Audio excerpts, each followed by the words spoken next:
Hello friends, मैं BPSC TRE का जो कट ऑफ है ये बताने की कोशिश करूंगा और इस बात के लिए भी शिक्षा विभाग की तरफ से बहुत बड़ी नोटिस आई हुई है। तो नोटिस पे भी हम बात करेंगे, लेकिन उससे पहले मैं कुछ फैक्ट पे करने की कोशिश करता हूँ। देखिए, मैं कैसे बोल रहा हूँ कि 30 नंबर वाले का भी आपका सिलेक्शन होगा। तो सब मुद्दे वाली बात ये है कि जिस हिसाब से पेपर का जो लेवल था, ठीक है, पेपर का पीआरटी का जो लेवल था और उसके बाद आप लोगों का स्टेट वाला जो ये बच्चे माध्यमिक वाले जो दिए हुए हैं 9th 10th 11th 12th का, उसका जो लेवल पेपर का जो लेवल था वो दोनों में तो बहुत ज़्यादा ह्यूज डिफरेंस है दोनों के बीच में। ठीक है, तो इसके लेके भी बहुत सारा नोटिस जारी हुआ है क्योंकि उनको 75% तो सीट एनी भरना है।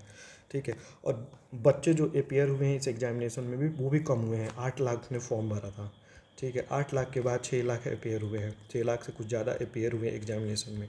उसमें से 1 लाख जो बच्चे हैं वो फर्स्ट शिफ्ट के पेपर देख के सेकेंड शिफ्ट देने ही नहीं गए हैं, क्योंकि पेपर का लेवल इतना टफ बनाया गया था, हवा तक नहीं लगा है किसी को। तो वहाँ से आप निकाल दीजिए तो 4 लाख बच्चे बचेंगे। ठीक है, 4 लाख बच्चे बचेंगे और सीट है 1,70,000। इसमें से भी बहुत सारे ऐसे होंगे जो 9th 10th 11th 12th का जिनका पेपर अच्छा गया है और उसमें तो सीट ही पूरी की पूरी सीट खाली है। ठीक है, पर स्टूडेंट पे 0.64 है, तो मान के चलो एक सीट पे एक लड़का है, तो वहाँ पे तो सिलेक्शन 30 नंबर पे भी हो जाएगा। क्योंकि उनको लेके भी बीपीएससी के चेयरमैन ने बहुत बड़ी बात बोली है। तो हम देख लेते हैं, मैं उन्हीं बच्चों की बात कर रहा हूँ जो कि स्टेट क्वालिफाई थे 2019 में, और उनका 2019 में स्टेट क्वालिफाई होने के साथ साथ वो बीपीएससी के एग्जामिनेशन में बढ़ रहे हैं। दूसरा चीज़, लैंग्वेज का पेपर बहुत ईजी आया था। ठीक है, 9th 10th 11th 12th का जो लैंग्वेज का पेपर था वो बहुत ईजी आया था, और जो क्वेश्चन थे साइंस के मैथ के वो पूरा बेस्ड ऑन एनसीईआरटी पे बेस्ड थे। ठीक है, तो ये चीज़ आप लोग को ध्यान में रखना है। देखिए, शिक्षक भर्ती न्यूनतम अर्हता अंक को भी कम कर सकता है बीपीएससी, क्योंकि वहाँ पर सीट भरना है नहीं आओ, लेकिन उससे पहले जो सीट जो निकलने वाला जो वैकेंसी प्रक्रिया पूरी होगी इसमें भी कम से कम 6 से 8 महीना का टाइम लगेगा। लेकिन उसके पहले ये लोग बहाली गेस्ट टीचर कराएंगे कि बच्चों का स्कूल में कोई प्रॉब्लम ना हो। तो वो बच्चे भी हैं जो 1 to 5 में अभी जॉब कर रहे हैं, वो भी बच्चे हैं।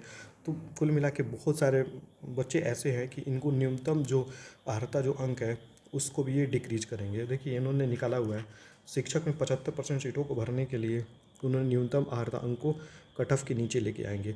क्योंकि पहली बात तो था कि छठा चरण का जो वैकेंसी आया हुआ था, सिक्स चरण में था, वो उसमें ये सब बात हुआ नहीं था। 6 चरण में डायरेक्ट बहाली हुआ था, सीटेट, बीटेट और एस्टेट, ये सब बहाली हो गया था। लेकिन इस बार का जो बहाली है वो पूरी तरीके से फंस गया है 7वां चरण एग्जामिनेशन को लेके। और पेपर का जो लेवल था, बीपीएससी का जो पेपर का लेवल था वो टफ था, ये हार्ड था, ये सबको पता है। ठीक है, इसमें जिसका सिलेक्शन उसी बच्चों का होगा। मैं पीआरटी के बारे में बात कर रहा हूँ। 9th 10th 11th 12th वालों को तो सारे बच्चों का सिलेक्शन हो जाएगा, क्योंकि वो कट ऑफ कम करेंगे, 30 के आसपास लेके आएंगे, तो निगेटिव है नहीं। बच्चे तुक्का भी मारे होंगे तब भी वो पास कर जाएंगे। एग्जामिनेशन कराने का कोई मतलब नहीं था, बस परेशान करना था, टाइम को एक्सीड करना था और कुछ नहीं। लेकिन पीआरटी वाले बच्चे फंस गए हैं। 5 लाख स्टूडेंट प्रॉपर एग्ज़ाम दिए हैं और वो पढ़ने वाले बच्चे हैं। इसमें से आप मान के चलो 3 लाख के आसपास बिहार के बाहर के हैं, बिहार के बाहर के हैं। अब मैं तो यही सरकार से जानना चाहता हूँ, ये बच्चे जो 3 लाख हैं उनकी स्टेट में वैकेंसी आई तो वो उधर जाएंगे या यहीं पे रहेंगे, बिहार में ही रहेंगे? तो ये 3 लाख जो स्टूडेंट है वो यहाँ पे ले लेंगे जॉब, लेकिन यूपी में, झारखंड में, उड़ीसा में, एमपी में, राजस्थान में वैकेंसी आएगी, वो उधर चल लेंगे। और सबसे बड़ी बात, 3 लाख तो ऐसे हैं, यही 3 लाख आप मान के चलो कि बीएड वाले भी हैं जिनको जिनको सरकार घुसने नहीं देगी। ठीक है, तो ये फंस गए। मतलब टोटल डीएलएड वालों जो बच्चे हैं वो 30 मार्क्स पे होगा सिलेक्शन उनका, 100%। क्योंकि बीएड वालों को तो बाहर किया जा सकता है। तो यहाँ पे भी पीआरटी में 30 नंबर पे सिलेक्शन होगा। अगर 30 क्वेश्चन आप सही करके आ गए हैं तो आप आराम से बिहार टीचर बन सकते हैं। कोई क्वालिटी से कोई लेना देना नहीं है, क्योंकि सुप्रीम कोर्ट ही हटा दिया है। ठीक है, तो ये बच्चों को फ़ायदा हो गया, और इसीलिए ये सब चीज़ बहुत बड़ा मुद्दा पकड़ा हुआ था बहुत दिनों से। देखिए, 40% सामान्य ये घट के 30 पे आ जाएगा, बाकी तो सबका सिलेक्शन ईजिली हो जाएगा। मैं यही कहना चाहता हूँ, क्योंकि धैर्य बनाए रहिए, मत देखिए इधर कट ऑफ, कोई फ़ायदा नहीं है कट ऑफ देखने का, क्योंकि लोग 60-70 बता रहे हैं। 60-70 तो उनको बैठा दो तो उनका पेपर में नहीं आने वाला है। ठीक है, तो चैनल को लाइक सब्सक्राइब कीजिए और डिटेल्स मैं आपको बताता रहूँगा। Thank you very much.